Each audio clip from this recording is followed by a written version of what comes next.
Halo, Assalamualaikum warahmatullahi wabarakatuh. Salam sejahtera untuk kita semua. Perkenalkan, nama saya Imtihanul Aliyah dari SMP Darul Fikri Ngoro, CGP Angkatan 10, Kabupaten Jombang.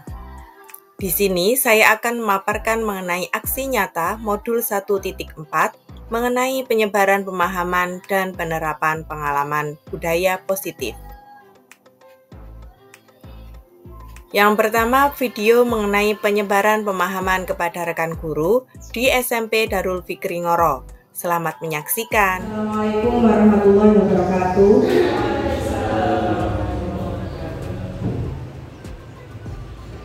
Sebelumnya terima kasih kepada Bapak Ibu yang sudah meluangkan waktunya untuk hadir di sini. Yang terhormat Pak Maliki selaku Kepala SMP Darul Fikri Ngoro. Yang terhormat Bapak Ibu Guru SMP Darul Fikri Ngoro. Sebelum kita masuk ke pemaparan mengenai budaya positif, kita awali dengan bacaan Suratul Fatihah terlebih dahulu. Semoga kegiatan hari ini membawa dampak positif untuk sekolah kita. Al-Fatihah.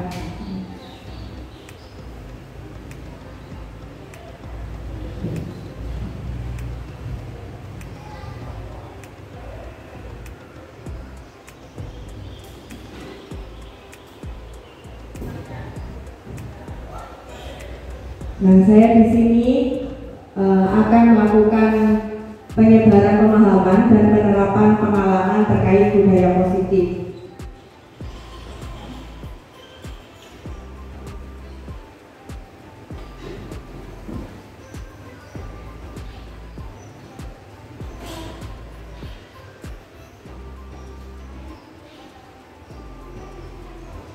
Sebelumnya kita melakukan kesepakatan kelas terlebih dahulu. Di situ saya membuat 4. Yang pertama, berpartisipasi aktif dalam kegiatan. Yang kedua, saling menghormati. Yang ketiga, berkata sopan. Yang keempat, menjaga kebersihan. Kira-kira barangkali dari Bapak Ibu ada yang mau menambahkan atau dicukupkan? Dicukupkan. Okay. Kita lanjutkan dengan kegiatan ice breaking supaya lebih cair suasananya. Kita nanti menyanyi lagu pada hari Minggu dan gerakannya. Mohon Bapak Ibu untuk berdiri.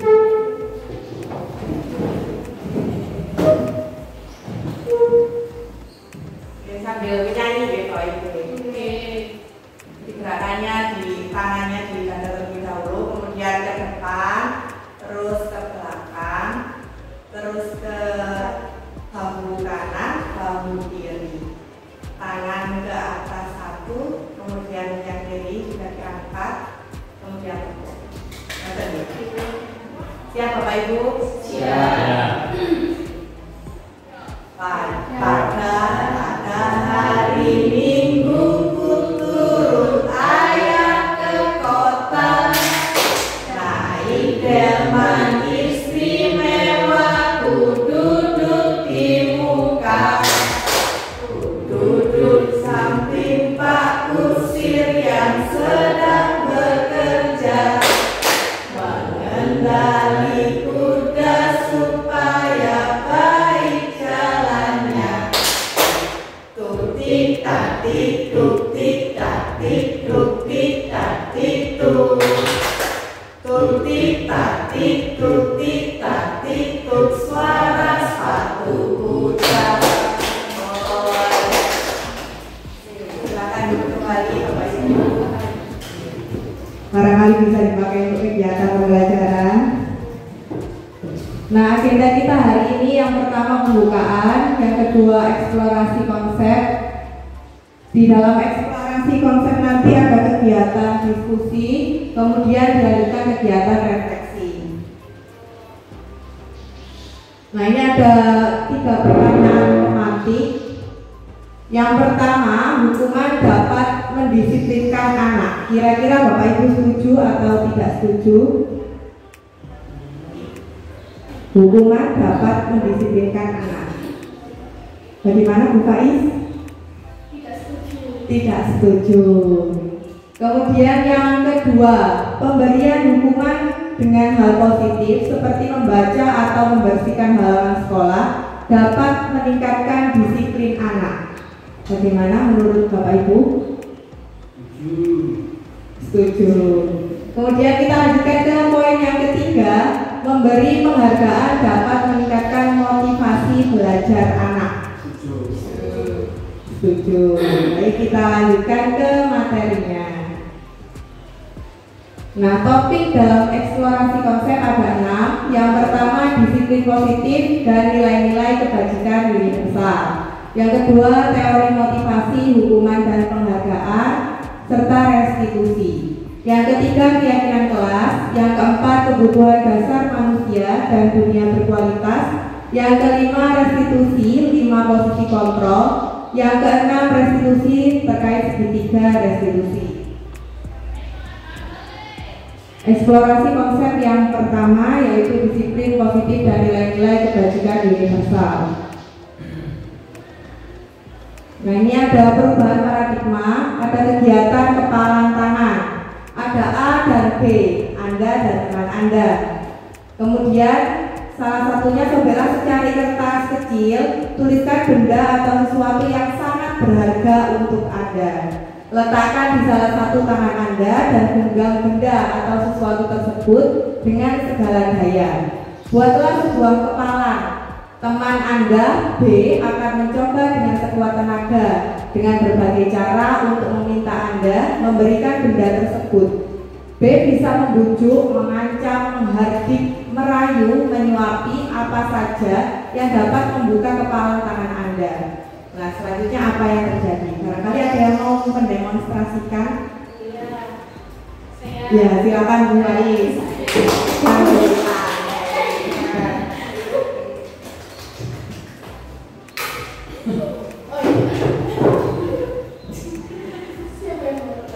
Ya, siapa yang membawa bendanya, yang mengepal tangan? Oh, saya. Oh, Bu Ais. Berarti Bu Mita yang bagian merayu.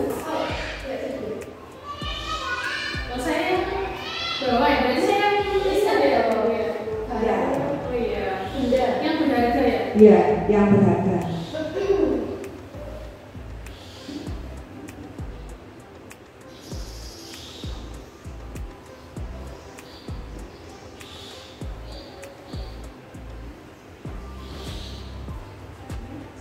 Sudah. Silakan dimulai, Bu Ita. Ya, Bu Ita. Ya. Mbak Is, bolehkah saya mengambil kertas yang ada di genggaman Anda? Tentu saja ada syaratnya. Apa? Mbak Is kan cantik, putih, pintar. Masa nggak mau sih? Itu saja nggak cukup loh. Terus apa dong?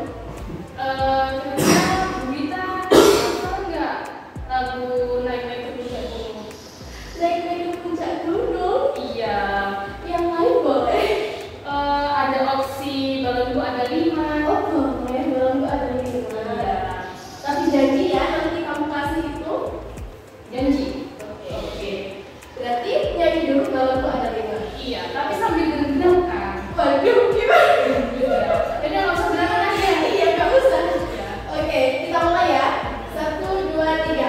Balonku ada 5, rupa-rupa warnanya, hijau, kuning, kelabu, merah muda dan biru. Meletus balon hijau dong, hatiku sangat kacau. Balonku tinggal 4, ku pegang erat-erat. Gimana Pak Is? Oke, boleh deh saya kasihkan ya. Oh ya, benar. Terima kasih. Baik, tepuk tangan terbaik dan selamat. Silakan duduk kembali. Terima kasih, Nge. Iya. Berarti di sini untuk menjawab apa yang terjadi, berarti tadi kertasnya diberikan atau tidak? Diberikan. Dengan syarat menyanyi. Nah, dalam perubahan paradigma teori kontrol atau teori pilihan, ini termasuk ilusi kontrol. Jadi tadi yang memiliki kontrol siapa? Bu Faiz atau Bu Ita? Bu Faiz sebagai yang menggenggam kertas. Nah, jika dikaitkan dengan ilusi kontrol, ilusi guru mengontrol murid. Berarti kira-kira guru itu punya kontrol atau tidak terhadap murid? Punya. Kemudian yang kedua, ilusi bahwa kritik dan membuat orang merasa bersalah dapat menguatkan karakter. Yang ketiga, ilusi bahwa semua penguatan positif efektif dan bermanfaat. Dan yang keempat, ilusi bahwa orang dewasa memiliki hak untuk memaksa. Nah, seharusnya yang punya kontrol itu siapa? Diri kita sendiri. Kalau antara guru dan murid yang memiliki kontrol berarti murid atas tindakannya sendiri. Berarti kalau semisal dikaitkan dengan motivasi atas tindakannya sendiri, dia memiliki motivasi internal atau intrinsik. Jadi kontrol penuh seharusnya pada diri kita sendiri.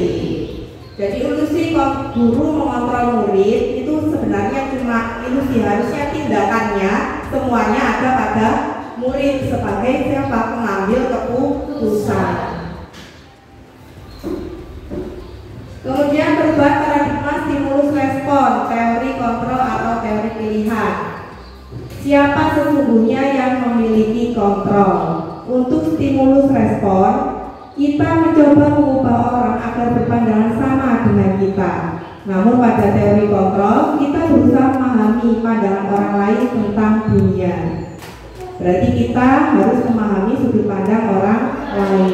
Kemudian yang kedua, pada stimulus respon, perilaku buruk dilihat sebagai suatu kesalahan. Pada teori kontrol, semua perilaku memiliki tujuan. Pada stimulus respon, orang lain bisa mengontrol saya. Kemudian pada teori kontrol, hanya Anda yang bisa mengontrol diri Anda. Kemudian selanjutnya, saya bisa mengontrol orang lain. Seharusnya pada teori kontrol, Anda tidak bisa mengontrol orang lain. Selanjutnya, pemaksaan ada pada saat rujukan gagal. Kemudian untuk teori kontrol, kolaborasi dan konsensus menciptakan pilihan-pilihan baru. Terakhir pada stimulus respon, model berpikir menang kalah. Sedangkan pada teori kontrol, model berpikir menang-menang atau biasa kita kenal dengan win-win solution. Jadi pada teori kontrol yang bisa mengontrol perilaku adalah diri kita sendiri, tidak ada pengaruh dari orang lain. Selanjutnya, disiplin positif. Disiplin positif adalah upaya untuk menumbuhkan karakter disiplin dalam diri murid untuk bertanggung jawab atas tindakannya tanpa perlu adanya motivasi eksternal, misalnya hukuman dan hadiah. Jadi pada disiplin positif yang diutamakan adalah motivasi internal atau berasal dari dalam diri murid sendiri. Nah, sebagai guru kita dapat mewujudkan iklim belajar yang mendukung penerapan disiplin positif.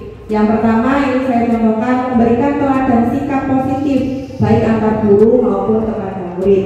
Jadi selain kita menyuruh, misalnya kita harus memberikan teladan yang baik, baik sikap positif antar sesama guru maupun kepada murid. Kemudian yang kedua, memberikan tanggung jawab murid dalam pengelolaan kelas. Biasanya dalam kelas kita kan juga memberi murid keleluasaan dalam struktur kelas, kan ada ketua kelas, wakil, sekretaris, bendahara. Nah, kita memberikan tanggung jawab kepada mereka untuk menumbuhkan sikap disiplin positif. Kemudian yang ketiga, memberikan sanksi positif seperti membaca istighfar atau surat-surat pendek. Ini biasanya bisa dilakukan ketika misal murid berkata kotor atau berkata kasar. Kita tidak memintanya untuk push up atau lainnya, melainkan membaca istighfar karena kita kan sekolahnya termasuk sekolah Islam. Kemudian selanjutnya memberikan bimbingan yang positif kepada murid yang bermasalah. Berarti ketika murid bermasalah pada teori kontrol tadi, ketika anak itu melakukan suatu tindakan tentu memiliki tujuan. Jadi kita tidak boleh langsung menjudge anak tersebut salah seperti itu. Harus ditanyakan dulu alasannya bagaimana. Selanjutnya mengenai nilai-nilai kebajikan. Nilai-nilai kebajikan adalah sifat-sifat positif manusia yang merupakan tujuan mulia yang ingin dicapai setiap individu. Nah, dalam kurikulum Merdeka terdapat profil pelajar Pancasila. Ada berapa jumlahnya Bapak Ibu? Ada 6, betul. Yang pertama, beriman bertakwa kepada Tuhan Yang Maha Esa dan berakhlak mulia. Selanjutnya yang kedua, berkebinekaan global. Yang ketiga, bergotong royong. Yang keempat, kreatif. 5, bernalar kritis. Dan keenam, mandiri. Nah, nilai-nilai kebajikan ini yang berusaha kita wujudkan dalam diri setiap murid. Selanjutnya, eksplorasi konsep mengenai teori motivasi, hukuman, dan penghargaan serta restitusi.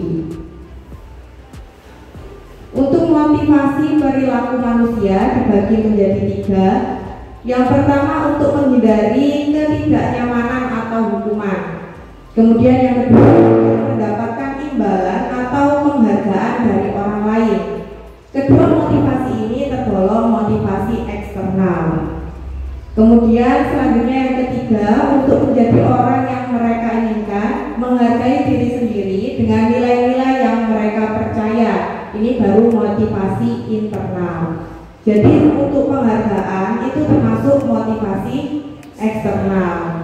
Dan diharapkan kita menggunakan yang ketiga atau motivasi internal. Nah, sebagai seorang guru kita harus berusaha menumbuhkan motivasi internal murid. Contohnya, murid kita berikan kesempatan untuk memilih produk tugas yang diinginkan, sehingga diharapkan muncul motivasi internal murid untuk menyelesaikan tugas. Nah, ini terkait kurikulum Merdeka. Sekarang kan sedang digalakkan mengenai pembelajaran berdiferensiasi. Salah satunya diferensiasi produk. Dalam diferensiasi produk berarti murid dibebaskan untuk membuat produk sesuai dengan minat atau bakat mereka masing-masing. Sehingga dari kita memberikan kebebasan tersebut, murid diharapkan bisa bertanggung jawab atas tugasnya masing-masing dan memunculkan motivasi internal. Selanjutnya, kata merdeka menurut Ki Hajar Dewantara. Merdeka itu artinya tidak hanya terlepas dari perintah, akan tetapi juga cakap buat memerintah diri sendiri. Berarti dia memiliki kontrol untuk dirinya sendiri. Selanjutnya, dihukum oleh penghargaan. Jadi penghargaan ini tadi termasuk motivasi eksternal, betul sekali. Jadi penghargaan berarti baik atau tidak seharusnya? Tidak, kurang baik karena termasuk motivasi eksternal, bukan berasal dari dalam diri murid atau dirinya sendiri.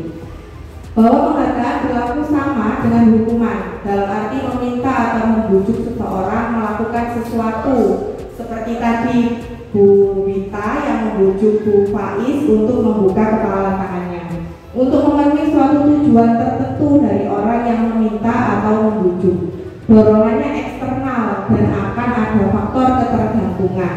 Beberapa dampak dari pemberian penghargaan. Yang pertama, terdapat pengaruh jangka pendek maupun jangka panjang karena dia akan ketergantungan tadi. Kemudian yang kedua, penghargaan itu ternyata tidak efektif meskipun terlihat positif kan ya, kita memberikan sesuatu kepada murid, tapi ternyata itu termasuk tidak efektif karena bukan motivasi internal. Kemudian yang ketiga, penghargaan dapat mematikan kreativitas.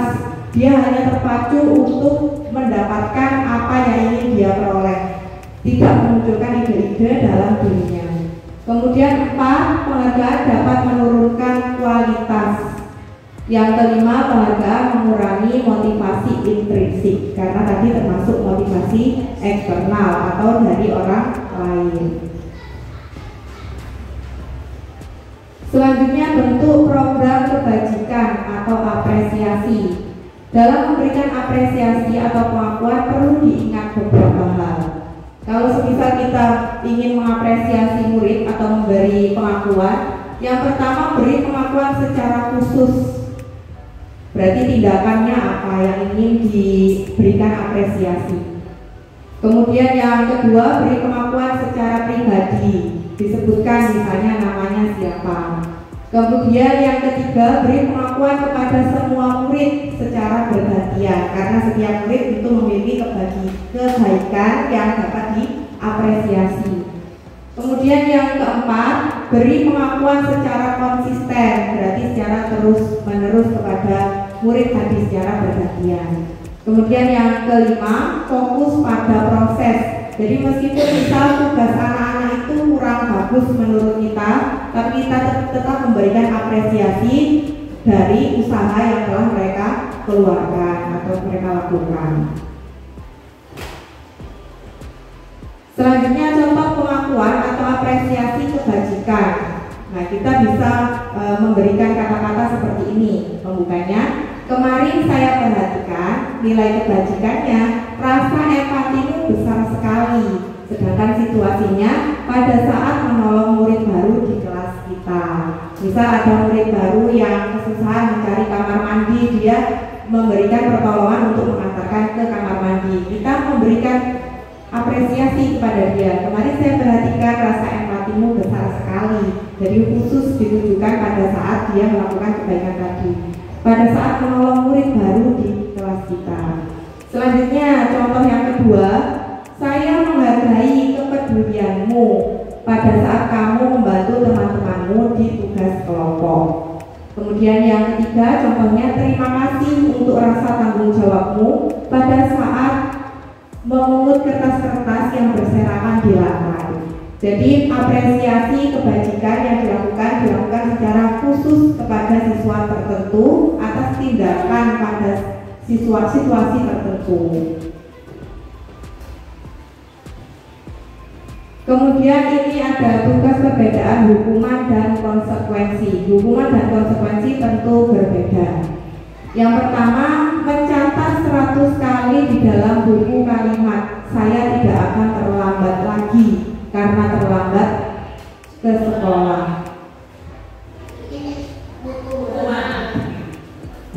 Kita lanjutkan yang kedua, lari mengelilingi lapangan basket 2 kali karena terlambat hadir di sekolah.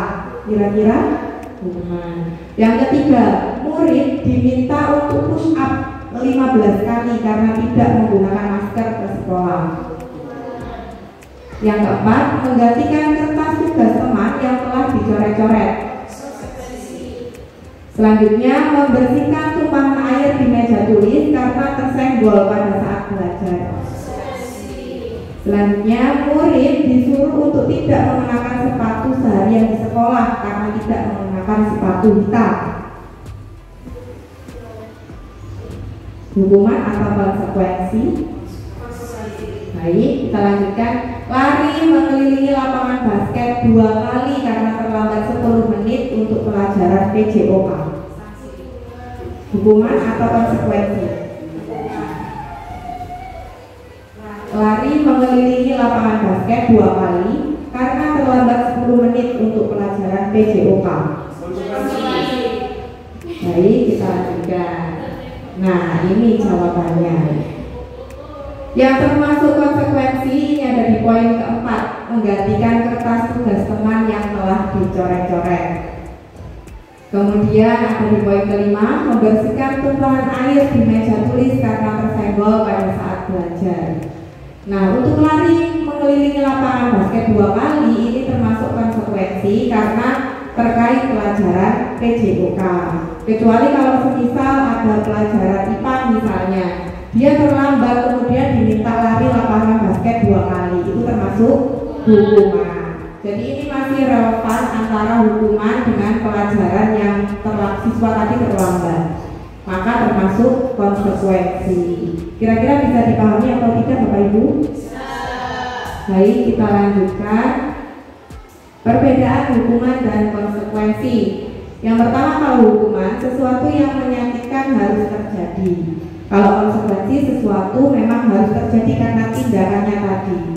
Kemudian hukuman membuat anak sakit fisik maupun hati untuk jangka waktu lama. Kalau konsekuensi membuat anak merasa tidak nyaman dalam jangka waktu pendek. Kalau hukuman anak membenci kedisiplinan. Kalau konsekuensi anak menghargai disiplin. Selanjutnya hukuman termasuk paksaan kalau konsekuensi stimulus tanggapan. Kalau hukuman mendorong anak menyakiti diri sendiri, kalau konsekuensi mendorong anak agar mudah menyesuaikan diri. Selanjutnya kalau hukuman termasuk konsep diri yang buruk, sedangkan konsekuensi konsep diri yang baik. Selanjutnya hukuman anak belajar untuk menyembunyikan kesalahan, kalau konsekuensi anak belajar untuk mematuhi peraturan. Kalau hukuman marah, merasa bersalah, dipermalukan, merasa tak dihargai. Kalau konsekuensi kehilangan hak, dibuat tidak nyaman, diasingkan untuk sementara atau temporer. Jadi hukuman dan konsekuensi sebenarnya baik atau buruk? Buruk. Atau sama-sama buruk? Yang hukuman berarti buruk, yang konsekuensi agak baik begitu ya. Sama-sama buruk sepertinya ya, hukuman sama konsekuensi. Tapi daripada melakukan hukuman lebih baik konsekuensi. Tapi insya Allah ada yang lebih baik lagi. Sekarang kita belajar mengenai restitusi. Restitusi adalah proses menciptakan kondisi bagi murid untuk memperbaiki kesalahan mereka, sehingga mereka bisa kembali pada kelompok mereka dengan karakter yang lebih kuat. Restitusi juga merupakan proses kolaboratif yang mengajarkan murid untuk mencari solusi untuk masalah mereka dan membantu murid berpikir tentang orang seperti apa yang mereka ingin menjadi tujuan mulia dan bagaimana mereka harus memperlakukan orang lain. Nah, saya lanjutkan untuk di sini ada tulisan identitas gagal dan identitas sukses. Jadi untuk hukuman termasuk identitas gagal, kalau konsekuensi dan restitusi termasuk identitas sukses. Tujuannya untuk mendisiplinkan. Nah, kita fokus pada yang saya garis merah mengenai hukuman. Hukuman sistem tidak akan berjalan bila murid tidak takut. Jadi hukuman tujuannya untuk membuat murid merasa takut. Selanjutnya konsekuensi memerlukan monitoring dan supervisi terus-menerus dari guru. Berarti guru di sini berperan aktif. Selanjutnya restitusi, murid belajar bertanggung jawab untuk perilakunya. Berarti kalau dia belajar tanggung jawab termasuk motivasi internal. Selanjutnya kalau hukuman, kita biasanya mengatakan peraturannya adalah kamu harus titik-titik. Jadi diharuskan, diwajibkan kepada murid. Kalau konsekuensi, apa peraturannya? Mampukah kamu melakukannya? Terima kasih, masih ada sanjungan untuk murid. Kemudian restitusi, apa yang kamu yakini? Apa yang bisa kamu lakukan untuk memperbaiki masalah ini? Jadi menanyakan keyakinan pada diri murid. Kemudian bagaimana cara dia untuk memperbaiki kesalahan yang telah dia lakukan. Masuk motivasi internal tadi. Saya lanjutkan mengenai 9 ciri-ciri restitusi. Yang pertama, bukan untuk menebus kesalahan, namun untuk belajar dari kesalahan. Yang kedua, memperbaiki hubungan. Yang ketiga, tawaran bukan paksaan. Yang keempat, restitusi menuntut untuk melihat ke dalam diri. Selanjutnya, mencari kebutuhan dasar yang mendasari tindakan. Yang keenam, restitusi diri adalah cara yang paling baik. Yang ketujuh, restitusi fokus pada karakter bukan tindakan. Yang kedelapan, restitusi fokus pada solusi. Yang kesembilan, restitusi mengembalikan murid yang berbuat salah pada kelompoknya. Jadi di antara tiga tadi, yaitu hukuman, kemudian konsekuensi, kemudian restitusi, yang paling baik adalah restitusi. Betul sekali, karena dia termasuk motivasi internal, berusaha untuk bertanggung jawab atas tindakannya sendiri. Kemudian dia juga bisa mencari solusi atas tindakannya tadi. Saya lanjutkan tentang keyakinan kelas. Mengapa tidak peraturan saja? Mengapa harus keyakinan kelas? Kira-kira mengapa, Bapak Ibu?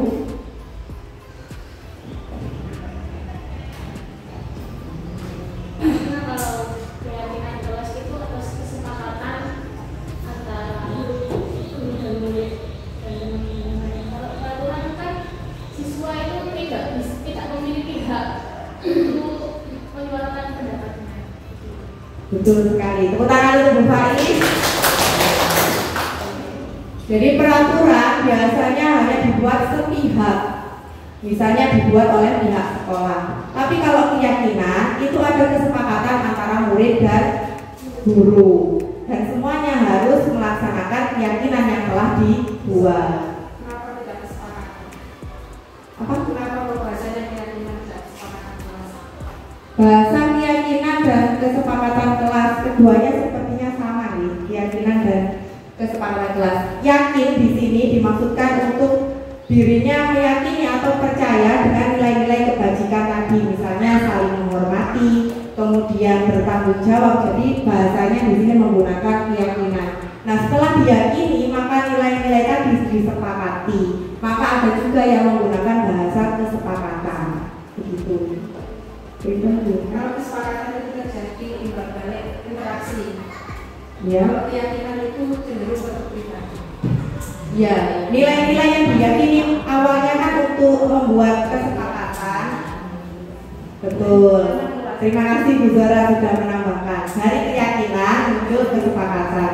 Soalnya tadi kan di awal murid-murid itu harus meyakini nilai-nilai kebajikan yang kira-kira misalnya diperlukan di kelas 8 misalnya. Di kelas 8 itu kira-kira anak-anaknya itu banyak yang membuang sampah sembarangan. Maka nilai keyakinan dalam dirinya kita harus menjaga kebersihan seperti itu. Nah, setelah diyakini nanti diusulkan di ramai-ramai misalnya anak-anak tadi kira-kira sepakat atau tidak dengan keyakinan yang dimiliki tadi. Oh, ternyata kelas 8 sepakat, maka menjadi kesepakatan kelas. Seperti itu. Gitu.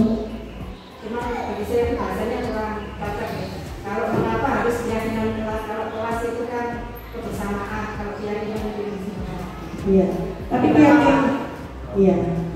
Tapi keyakinan tadi karena sudah disepakati maka menjadi keyakinan kelas. Ya awalnya memang dari individu yang mengusulkan, tapi karena sudah disepakati maka menjadi keyakinan kelas. Seperti itu. Bukan keyakinan individu. Betul, bukan keyakinan individu lagi karena sudah menjadi kesepakatan. Saya lanjutkan nih. Di sini ada 3 pertanyaan seperti contoh mengapa kita memiliki peraturan harus menggunakan helm bila mengendarai kendaraan roda 2. Yang kedua, mengapa kita memiliki peraturan 3M menggunakan masker, mencuci tangan dan menjaga jarak 1,5 meter. Yang ketiga, mengapa kita memiliki peraturan harus datang tepat waktu pada saat mengikuti pelatihan. Nah, ketiganya ini termasuk motivasi eksternal karena masuk peraturan yang memang harus kita ikuti atau kita taati. Untuk mendukung motivasi intrinsik, kita kembali ke nilai-nilai atau keyakinan-keyakinan lebih menggerakkan seorang dibandingkan mengikuti serangkaian peraturan-peraturan. Karena tadi keyakinan diri sudah disepakati menjadi keyakinan bersama.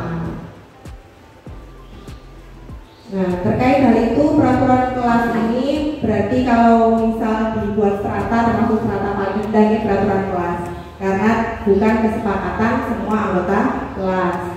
Selanjutnya ada yang dinamakan keyakinan kelas. Dari keyakinan kelas tadi muncullah lingkungan yang positif sehingga dapat menjadi budaya atau kebiasaan yang positif. Selanjutnya keyakinan sekolah atau kelas. Nah, ini memiliki 5 ciri untuk keyakinan sekolah atau kelas. Yang pertama bersifat abstrak. Yang kedua berupa pernyataan universal. Yang ketiga bentuknya positif. Yang keempat melibatkan semua warga kelas atau sekolah. Yang kelima ditinjau secara berkala. Berarti keyakinan sekolah atau kelas ini menggunakan bahasa-bahasa yang umum atau universal. Selain itu tidak boleh menggunakan kalimat negatif, misal tidak boleh membuang sampah sembarangan. Berarti untuk keyakinannya bagaimana kalau seperti itu? Jagalah kebersihan, betul. Tidak boleh mengejek, berarti keyakinannya berkata sopan, betul. Di Bapak Ibu sudah paham ya bedanya keyakinan dan peraturan ya? Jadi kalau yang keyakinan menggunakan bahasa yang positif. Kemudian sifatnya universal. Nah, setelah misal kita hari ini membuat keyakinan kelas, kemudian kita melakukan evaluasi setelah 3 bulan, ternyata keyakinan kelas itu kurang relevan dengan kelas 8 misalnya, maka boleh ditinjau lagi dan membuat keyakinan yang baru seperti itu. Jadi bukan paten untuk keyakinan kelas, dapat ditinjau secara berkala. Nah, guru dan murid harus menyepakati keyakinan kelas atau sekolah dan dijalankan bersama dengan penuh kesadaran dan tanggung jawab. Sebagai guru, kita harus berusaha memberikan nilai-nilai yang baik sesuai dengan nilai-nilai kebajikan. Jadi guru tetap harus memberikan teladan. Kesepakatan tadi bukan hanya pada murid, tapi pada guru dan murid. Kalau sekolah berarti semua warga sekolah. Nah, selanjutnya peraturan, selalu kembalikan buku ke tempatnya. Berarti keyakinan kelasnya bagaimana kira-kira?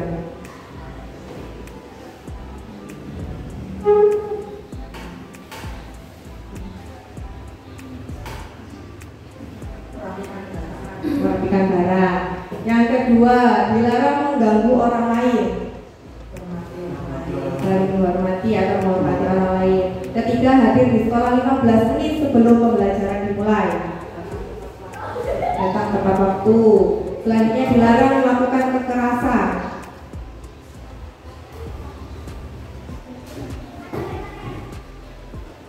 Kira-kira bagaimana bentuk keyakinannya?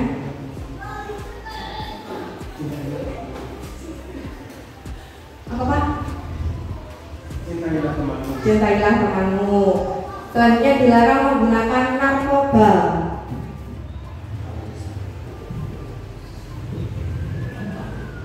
Kira-kira bagaimana? Dilarang menggunakan narkoba.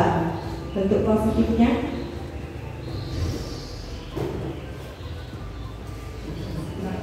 Jaga kesehatan. Selanjutnya bergantian atau menunggu giliran.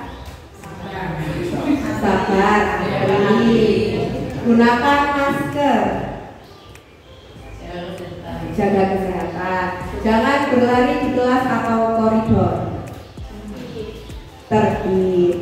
Jadi harus sifatnya universal, kemudian berupa kalimat positif. Ini selalu kembalikan buku ke tempatnya, berarti keyakinannya tentang tanggung jawab. Dilarang mengganggu orang lain, berarti menghormati orang lain. Hadir di sekolah 15 menit sebelum pembelajaran dimulai, menghormati orang lain bisa atau berkomitmen. Selanjutnya dilarang melakukan kekerasan, berarti keselamatan atau bisa juga menghormati orang lain. Selanjutnya dilarang menggunakan narkoba, berarti kesehatan atau menjaga kesehatan tadi. Selanjutnya bergantian atau menunggu giliran, berarti menghormati orang lain atau bersabar. Gunakan masker, berarti terkait kesehatan, menjaga kesehatan atau keselamatan. Selanjutnya jangan berlari di kelas atau koridor, berarti masuk keselamatan atau keamanan. Bisa juga ketertiban yang tadi. Kira-kira bagaimana antara peraturan dan keyakinan kelas, Bapak Ibu sudah dapat dipahami? Baik, saya lanjutkan. Pembelajaran keempat, kebutuhan dasar manusia dan dunia berkualitas. Ada 5 kebutuhan dasar manusia. Yang pertama bertahan hidup, yang kedua kasih sayang dan rasa diterima, yang ketiga penguasaan, yang keempat kesenangan, dan yang kelima kebebasan. Kebutuhan dasar manusia ini sebenarnya bukan hanya pada murid, tapi juga pada orang dewasa. Kalau semisal salah satunya tidak terpenuhi, kira-kira apa yang terjadi Bapak Ibu? Kalau semisal salah satu kebutuhan dasar manusia tidak terpenuhi, kelimanya ini harus terpenuhi. Kalau semisal salah satunya saja tidak terpenuhi, kira-kira apa yang terjadi? Apa Pak? Terganggu, kehidupannya terganggu, atau bisa juga muncul tindakan-tindakan yang menyimpang. Jadi kalau semisal ada salah satunya saja yang tidak terpenuhi, maka bisa berdampak negatif. Misal muncul tindakan-tindakan yang menyimpang atau tidak sesuai dengan norma-norma yang kita anut atau kita percaya. Selanjutnya mengenai 5 posisi kontrol.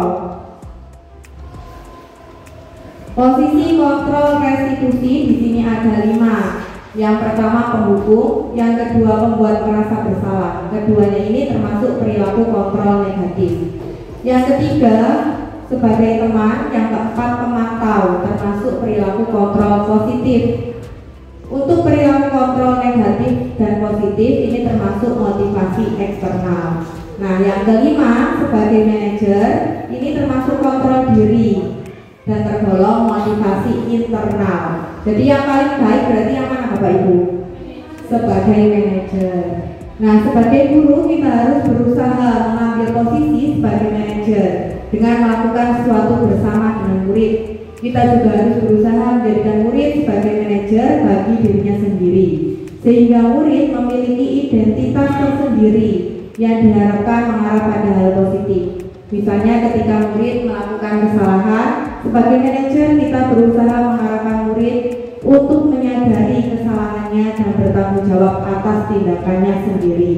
Berarti kita selain kita sebagai manajer, kita juga harus menjadikan murid kita sebagai manajer supaya dia bisa bertanggung jawab atas tindakannya sendiri. Disitulah muncul motivasi intrinsik atau motivasi internal. Kira-kira bisa dipahami atau tidak Bapak Ibu? Lebih tuki.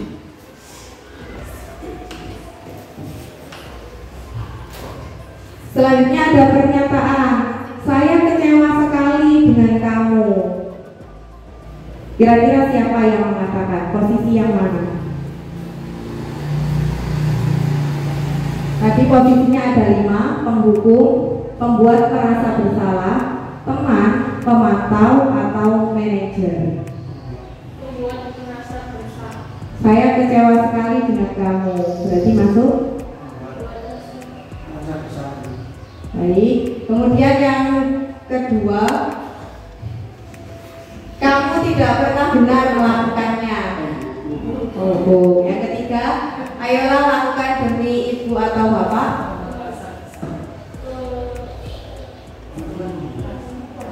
Membuat merasa bersalah.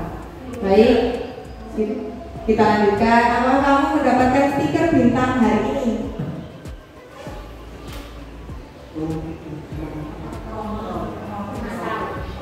Pemantau. Bagaimana kamu bisa menyelesaikan masalah ini? Manajer. Kamu selalu yang paling terakhir.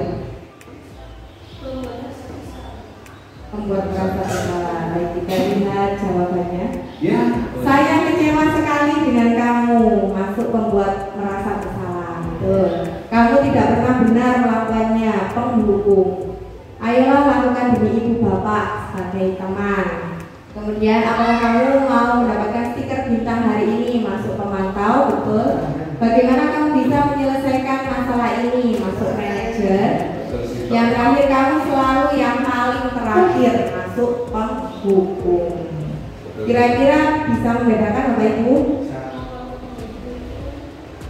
Kalau penghukum itu langsung menyalahkan, betul sekali, langsung menyalahkan.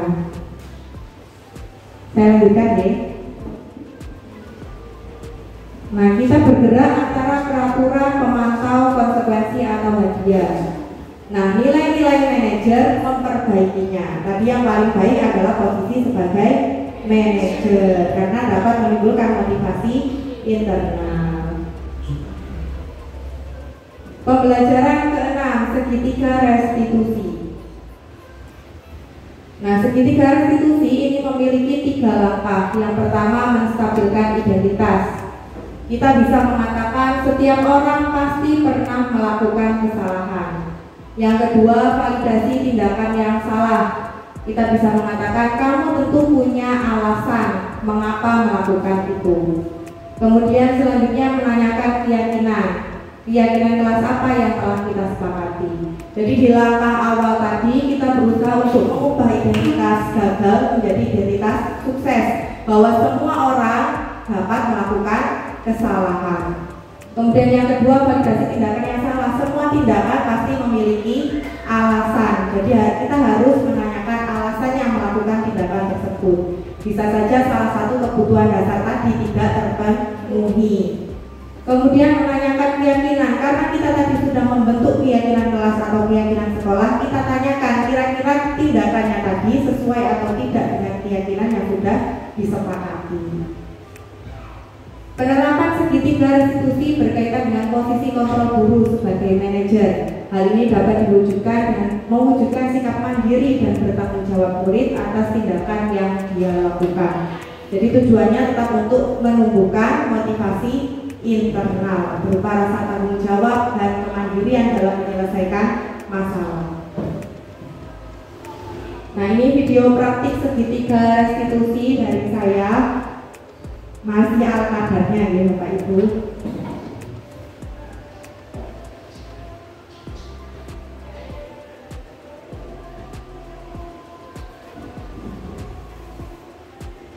Rasya, karena tidak mau berpendapat ketika kegiatan diskusi.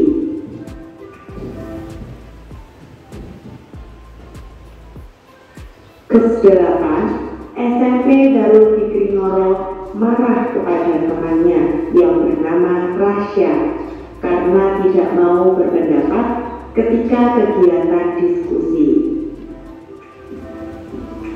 Nah, berikut video praktik segitiga restitusi pada kasus yang pertama.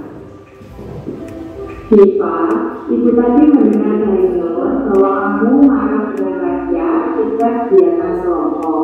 Karena Rasya cenderung hanya diam dan tidak mau bekerja sama dengan kalian. Apakah betul seperti itu? Iya Bu, saya marah-marah karena Rasya hanya diam dan tidak mau berpendapat ketika diskusi. Oh begitu, wajar jika kamu marah kepada Rasya.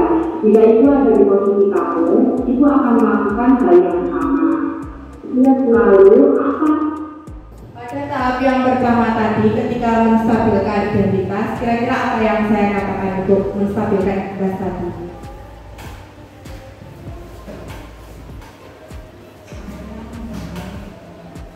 Saya ulangi. Dan tidak mau berpendapat ketika kegiatan kelompok.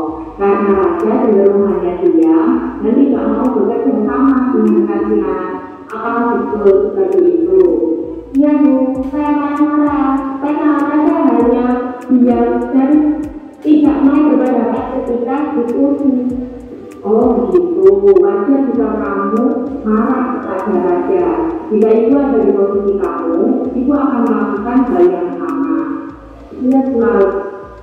Nah, apa yang saya katakan untuk menstabilkan identitas? Jika itu pada posisi yang sama, saya akan melakukan hal yang sama. Betul.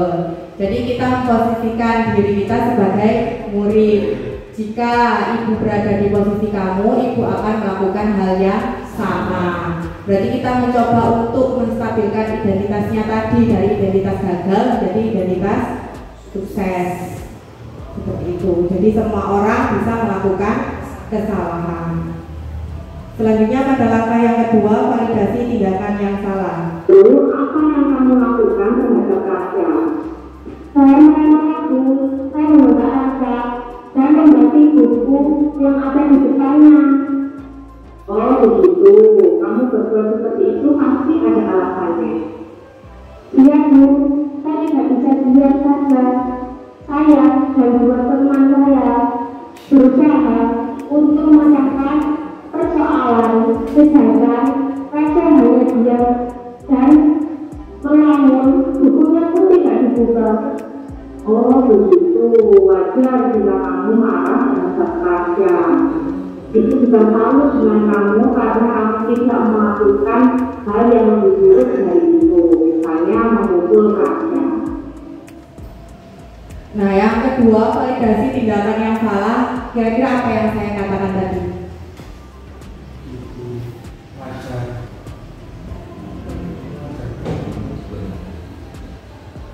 Validasi tindakan yang salah. Saya ulang sekali lagi nih.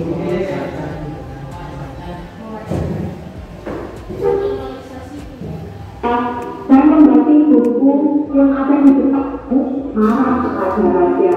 Jika ibu ada di posisi kamu, ibu akan melakukan hal yang sama. Lalu, apa yang kamu lakukan terhadap raja? Saya meremehkan, saya membuka raja dan membaca buku yang ada di depannya. Oh begitu, kamu berbuat seperti itu pasti ada alasannya. Iya Bu, saya tidak bisa diam saja. Saya dan dua teman saya berusaha untuk memecahkan persoalan, sedangkan raja hanya diam dan melamun.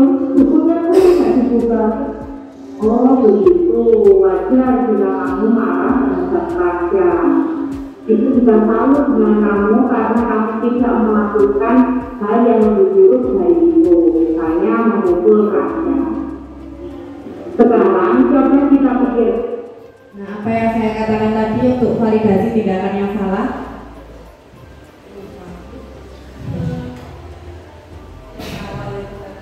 Yang awal menanyakan alasan atau tindakan atas pasti ada, kalau melakukan seperti itu pasti ada alasannya. Jadi untuk validasi tindakan yang salah kita bertanya mengenai alasan dari tindakan murid. Selanjutnya langkah yang ketiga menanyakan keyakinan. Sekarang tindakan kamu yang marah dan membantu ibu raja, apakah sesuai dengan keyakinan kelas kita? Tidak Bu. Menurut kamu, keyakinan kelas apa yang dilanggar? Saling menghormati antar teman Bu. Iya betul. Menurut kamu, menghormati antar teman itu penting atau tidak untuk kamu? Penting Bu. Baik, kalau menurut kamu penting, jadi keyakinan apa yang harus kamu lakukan? Harus lebih sabar Bu. Betul sekali. Jadi ketika kamu marah, kamu harus lebih sabar. Kamu bersedia memperbaiki masalah ini? Bersedia Bu. Apa yang akan kamu lakukan untuk memperbaiki masalah ini? Saya harus lebih sabar. Dan ketika ada teman yang tidak mau diajak berdiskusi, saya akan melaporkan kepada guru mata pelajaran. Tepat sekali tindakan yang akan kamu lakukan. Bisa tetap semangat belajarnya, karena silakan kembali di kelas dilanjutkan belajar lagi ya. Terima kasih Bu. Sama-sama kita. Nah, pada langkah yang ketiga yaitu menanyakan keyakinan, kira-kira apa yang saya katakan? Betul sekali Bu Faiz. Apakah tindakan kamu tadi sudah sesuai dengan keyakinan kelas kita? Jadi menanyakan keyakinannya. Kemudian yang kedua, bagaimana caramu untuk memperbaiki? Jadi bagaimana cara Syifa tadi untuk memperbaiki tindakannya? Kira-kira dapat dipahami atau tidak Bapak Ibu untuk segitiga restitusi? Iya.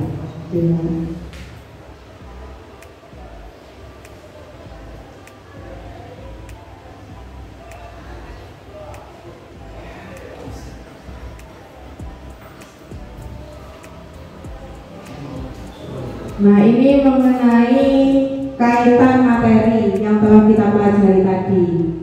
Mengenai disiplin positif itu ada teori kontrol atau teori pilihan.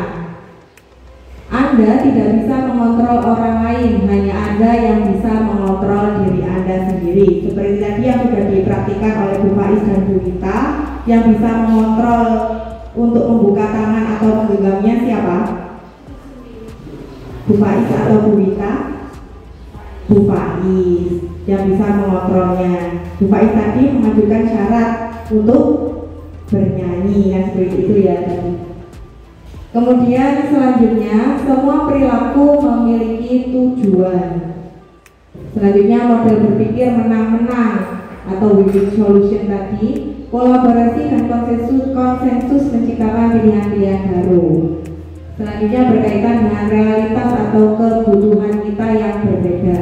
Kita berusaha memahami pandangan orang lain terhadap dunia. Setiap orang memiliki pandangan yang berbeda, gambaran yang berbeda. Nah, untuk yang Anda tidak bisa mengontrol orang lain tadi, ini terkait dengan makna disiplin. Belajar kontrol diri dengan menggali potensi kita agar mencapai tujuan mulia, yaitu sesuatu yang menjadi seorang yang kita inginkan berdasarkan nilai-nilai yang kita hargai. Nah, karena perilaku tadi memiliki tujuan, berarti ada teori motivasi. Motivasi tadi ada 3. Yang pertama untuk menghindari hukuman, yang kedua untuk mendapatkan imbalan, termasuk motivasi ekstrinsik. Nah, yang 3 untuk menghargai diri sendiri, termasuk motivasi intrinsik. Hal ini berkaitan dengan nilai-nilai kebajikan universal. Kalau yang sekarang yang sedang digalakan tadi termasuk profil pelajar Pancasila. Ya, jumlahnya ada berapa Bapak Ibu? Ada 6. Kemudian yang selanjutnya ada 5 posisi kontrol. Yang pertama penghukum, yang kedua membuat rasa bersalah, yang ketiga teman, 4 pemantau, yang kelima manajer. Yang paling baik adalah manajer, betul sekali. Nah, selanjutnya segitiga restitusi. Ada 3 langkah. Yang pertama menstabilkan identitas, yang kedua validasi kebutuhan atau tindakan tadi, yang ketiga menanyakan keyakinan. Nah, terkait 5 kebutuhan dasar, yang pertama bertahan hidup, selanjutnya penguasaan, yang ketiga kasih sayang dan rasa diterima, yang keempat kesenangan, dan yang kelima kebebasan. Apabila salah satu dari 5 kebutuhan dasar manusia ini tidak terpenuhi, maka akan timbul tindakan yang menyimpang, betul sekali, sehingga kelimanya harus terpenuhi. Nah, jika ada salah satunya yang tidak terpenuhi, maka kita bisa menggunakan langkah-langkah pada segitiga restitusi terkait dengan posisi kontrol sebagai manajer, betul sekali, untuk menumbuhkan motivasi intrinsik dari siswa atau murid. Kira-kira dari pembahasan kita hari ini, apakah ada yang perlu ditanyakan Bapak Ibu? Tidak. Selanjutnya kita ice breathing.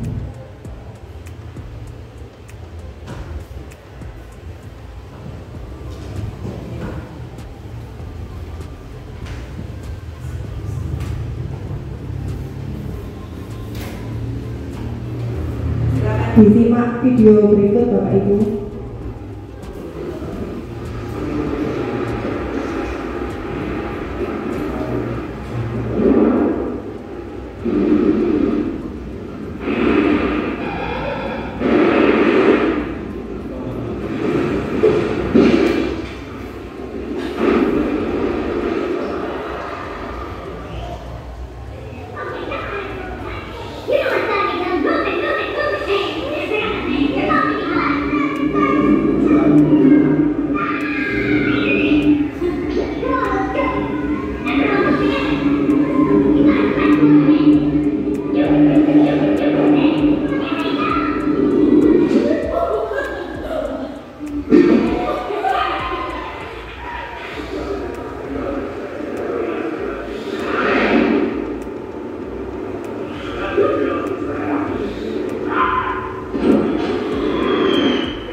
Kira-kira nilai-nilai apa yang bisa kita pelajari dari video tadi Bapak Ibu?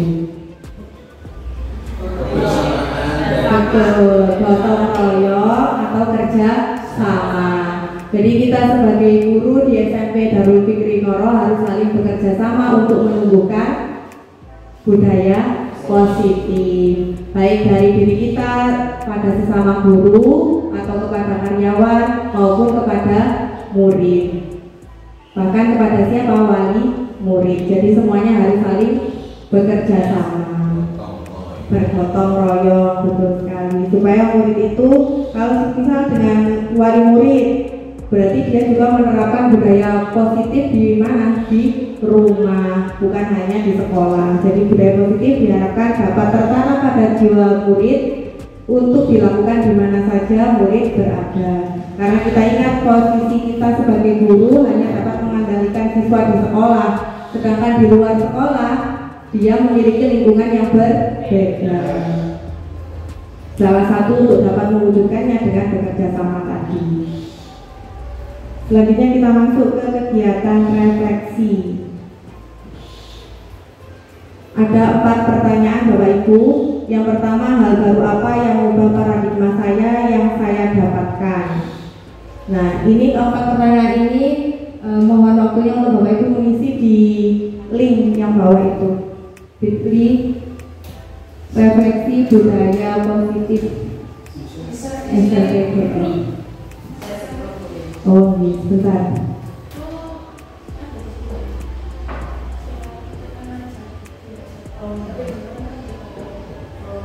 Terima kasih Bu Faiz.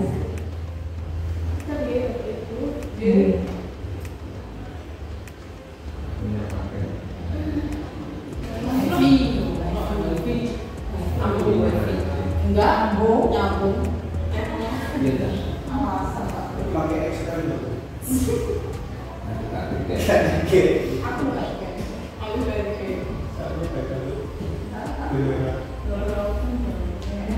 Budaya positif SLPBM.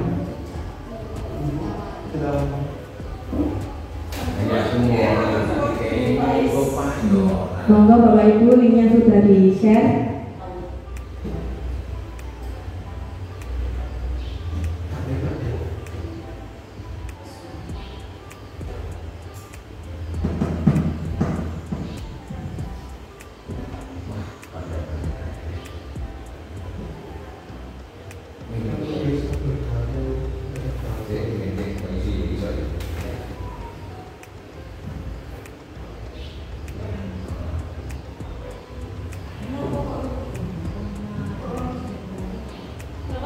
Sudah mengisi refleksi semua Bapak Ibu?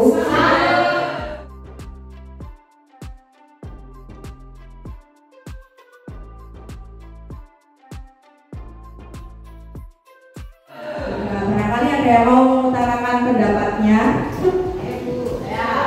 Ya, silakan Bu Dora untuk poin yang pertama. Satu, hal baru apa yang mengubah paradigma saya yang saya dapatkan? Yang pertama, saya jadi tahu perubahan dari antara peraturan kelas dan juga kesepakatan kelas, di mana kesepakatan kelas itu lebih baik karena kan ada keyakinan atau kesepakatan dari dua belah pihak, yaitu dari guru dan murid. Jadi nggak hanya dari satu pihak saja. Terus jadi saya juga jadi paham tentang segitiga presidensi. Betul. Ya, terima kasih Bu Dora. Kemudian yang kedua, barangkali ada yang mau, silakan Bu Faiz. Perasaan apa yang muncul selama mengikuti sesi ini, khususnya mengenai makna disiplin dan motivasi ini? Perasaan saya sangat senang sekali karena saya bisa mengetahui hal yang sebelumnya belum saya ketahui. Baik, terima kasih Bu Faiz. Untuk yang ketiga, barangkali Bapak Ibu. Oh ya, silakan Pak Ali.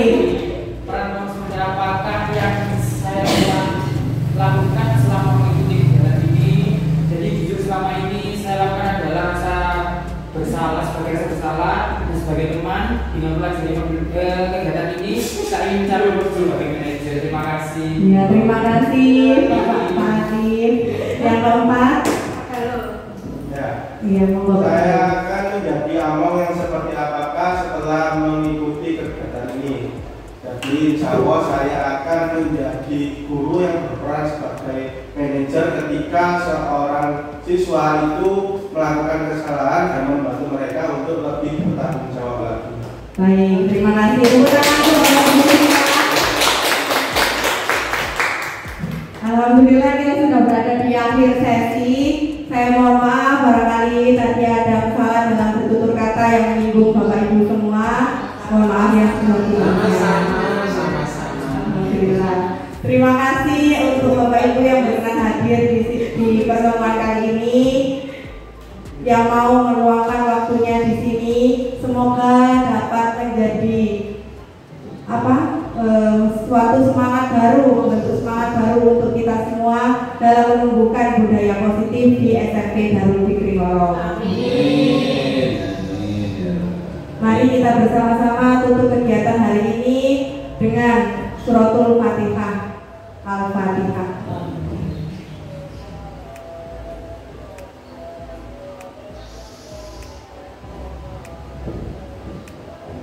Baik Bapak Ibu, sekian dari saya.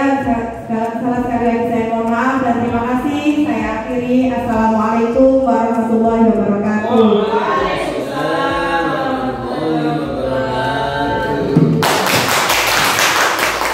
Video yang kedua mengenai penerapan pemahaman pada murid dengan membuat keyakinan kelas. Selamat menyaksikan. Assalamualaikum warahmatullahi wabarakatuh.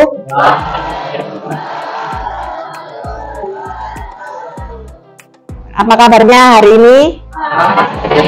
Alhamdulillah. Bagaimana perasaannya pagi ini? Alhamdulillah. Sebelum kita mulai pembelajaran, kita baca Al-Fatihah dulu, nggih. Semoga diberikan kemudahan oleh Allah Subhanahu wa taala. Al-Fatihah. A'udzu billahi minasyaitonir rajim. Pun ada yang tidak masuk? Tidak, masuk semua, nggih. Hari ini kita akan membuat keyakinan kelas. Ada yang tahu keyakinan kelas itu apa? Tidak. Kalau peraturan, pernah mendengar peraturan? Misalnya contoh peraturan apa? Contoh peraturan. Tata tertib sekolah, bagaimana salah satunya? Misalnya, jangan membuang sampah. Berarti jangan membuang sampah sembarangan. Itu termasuk peraturan. Tapi kalau keyakinan kelas, kita membuat kalimat positif. Jangan berarti artinya kalimatnya negatif. Pinter, negatif. Berarti kalau jangan membuang sampah sembarangan, berarti kalimat positifnya bagaimana?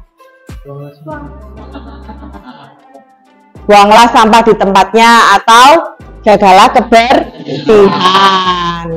Ngerti nggih? Bedanya keyakinan kelas sama peraturan. Jadi kalau keyakinan kelas berupa kalimat positif. Yang kedua, dia berupa kalimat universal, artinya umum. Ngerti? Misalnya harus saling apa kalau antar teman? Saling menolong, pinter. Atau saling menghormati, saling membantu.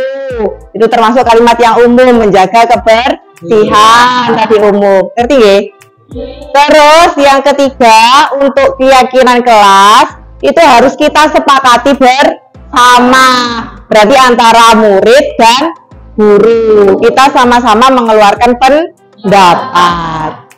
Nanti ada kegiatan kesepakatan kelas. Kalian nanti tanda tangan di depan kalau sudah disepakati. Setelah curah pendapat yang keyakinan kelasnya maunya apa saja. Kemudian untuk yang keyakinan kelas pembuatannya, kalimatnya harusnya mudah dipahami atau mudah diingat. Berarti harus panjang apa pendek? Pendek. Ngerti nggih? Berarti nggih. Misalnya tadi jagalah kebersihan. Contoh nggih, saling menolong, saling menghormati. Kira-kira fungsinya keyakinan kelas untuk apa?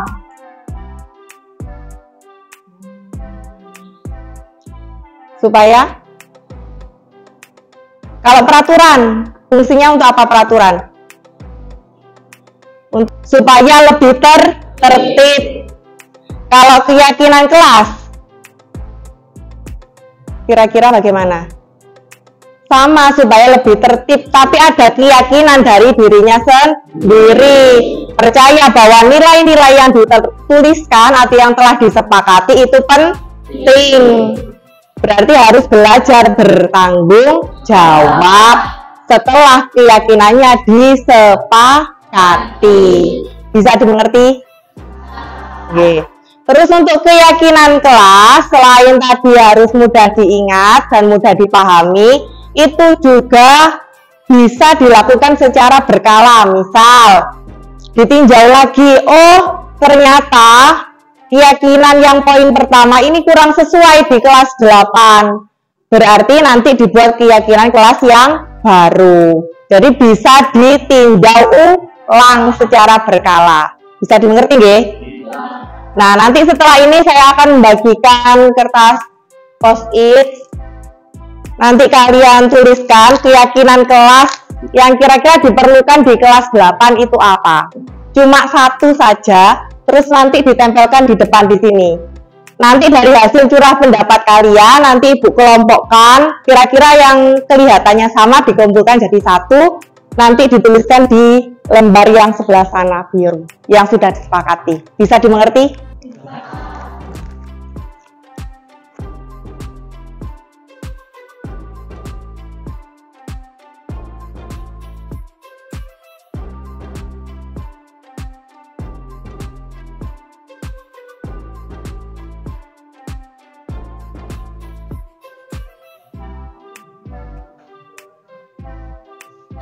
Diingat-ingat kalimatnya, kalimat yang umum deh, seperti tadi saling menghormati, saling menghargai, menjaga kebersihan, dan seterusnya. Kalau sudah, boleh ditempelkan di depan nggih.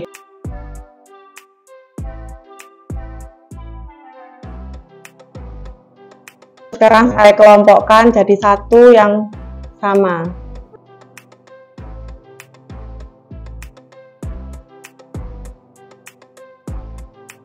Ayo minta tolong satu orang murid ke depan. Minta tolong untuk nulis. Yes, terima kasih Dina. Keyakinan kelas yang pertama. Ini kalau dari penggolongan yang pertama ini termasuk harus menjaga kebersihan. Kira-kira bisa disepakati atau tidak? Bisa. Nomor 1, menjaga kebersihan, Din. Menjaga kebersihan.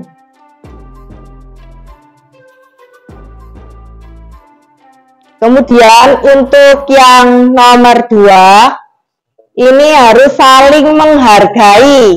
Bisa disepakati atau tidak? Bisa. 2, saling menghargai. Kemudian untuk yang ketiga, ini saling menghormati. Bisa disepakati? Bisa. Kemudian yang keempat, ini harus disiplin. Bisa disepakati? Disiplin? Saling menghormati. Yang keempat, disiplin.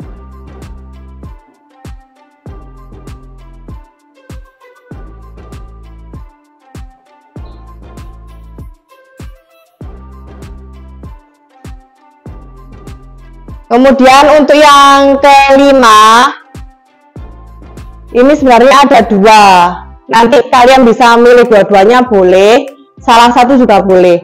Bersikap jujur, kemudian yang satunya bertanggung jawab. Kira-kira bagaimana? Dua-duanya diambil atau cuma salah satu? Dua-duanya, berarti jujur sama bertanggung jawab. Berarti 5 jujur,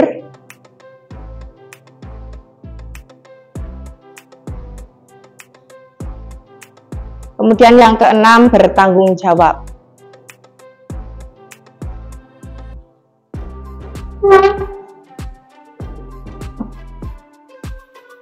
Dari ke-6 keyakinan kelas, bisa kita sepakati?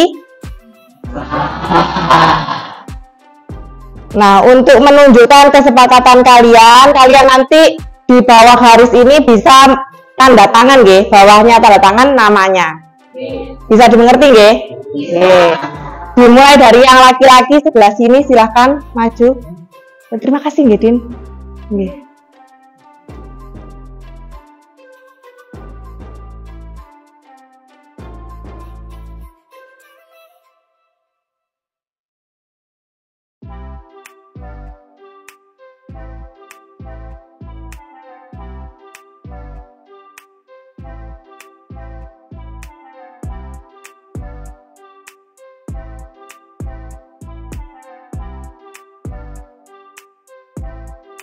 keyakinan kelas 8. Yang pertama menjaga kebersihan, yang kedua saling menghargai, yang ketiga saling menghormati, 4 disiplin, 5 jujur, dan 6 bertanggung jawab.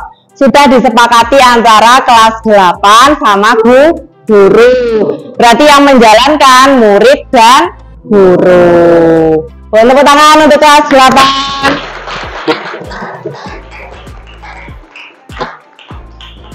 Setelah kita sepakati, berarti harus dijalankan dengan penuh rasa tanggung jawab.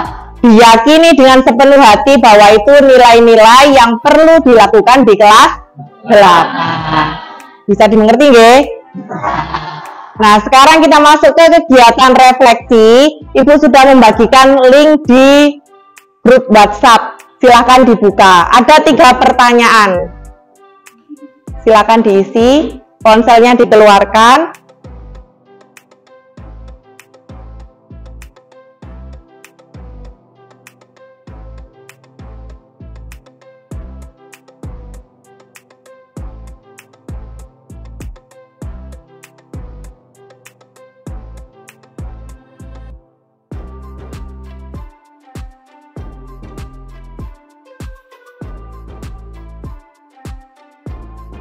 Berikut adalah video respon murid setelah membuat keyakinan kelas. Assalamualaikum warahmatullahi wabarakatuh. Perkenalkan, nama saya Nadia Lalatul Syafidah. Saya dari kelas 8. Assalamualaikum warahmatullahi wabarakatuh. Perkenalkan, nama saya Safirain Farzana. Saya dari kelas 8. Assalamualaikum warahmatullahi wabarakatuh. Perkenalkan, nama saya Muhammad Haji Pratama, kelas 8. Assalamualaikum warahmatullahi wabarakatuh. Perkenalkan, nama saya Nur Muhammad Syafi'i dari kelas 8. Bagaimana perasaan kamu saat membuat keyakinan kelas? Sangat senang sekali. Sangat senang. Senang. Apa menurutmu pembuatan keyakinan kelas penting dilakukan? Sangat penting. Sangat penting. Sangat penting. Penting. Menurutmu, mengapa pembuatan keyakinan kelas sangat penting dilakukan? Supaya melatih tanggung jawab. Karena pembuatan keyakinan kelas sangat berguna bagi siswa dan guru untuk saling menghormati. Membuat murid disiplin, bertanggung jawab, dan jujur. Supaya kita bisa menghargai. Refleksi. Diseminasi atau penyebaran pemahaman kepada rekan guru dilaksanakan pada 7 Juni 2024 bertempat di SMP Darul Fikri Ngoro, Kabupaten Jombang. Terdapat 13 peserta yang menghadiri diseminasi ini.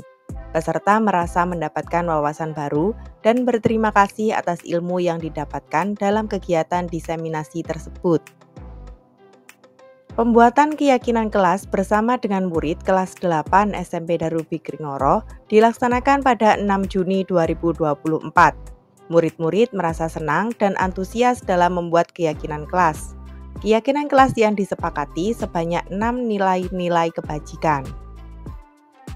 Setelah melaksanakan aksi nyata ini, saya merasa senang karena dapat berbagi ilmu dengan rekan guru. Kami pun sepakat untuk berkolaborasi dalam menumbuhkan budaya positif di SMP Darul Fikri Ngoro. Selain itu, ketika kegiatan pembuatan keyakinan kelas dengan kelas 8, saya juga merasa senang karena murid-murid dapat memahami tentang keyakinan kelas dan siap melaksanakan keyakinan kelas yang sudah disepakati. Rencana perbaikan untuk implementasi ke depan. 1. Menjaga konsistensi penerapan budaya positif. 2. Melakukan evaluasi penerapan budaya positif di sekolah secara berkala. 3. Meningkatkan kolaborasi dengan warga sekolah dalam menerapkan budaya positif. 4. Menambah wawasan mengenai budaya positif. Sekian video aksi nyata saya. Mohon maaf jika banyak kekurangan dan kesalahan, serta terima kasih sudah menonton sampai akhir. Semoga bermanfaat. Salam guru penggerak, tergerak, bergerak, menggerakkan. Saya akhiri. Assalamualaikum warahmatullahi wabarakatuh.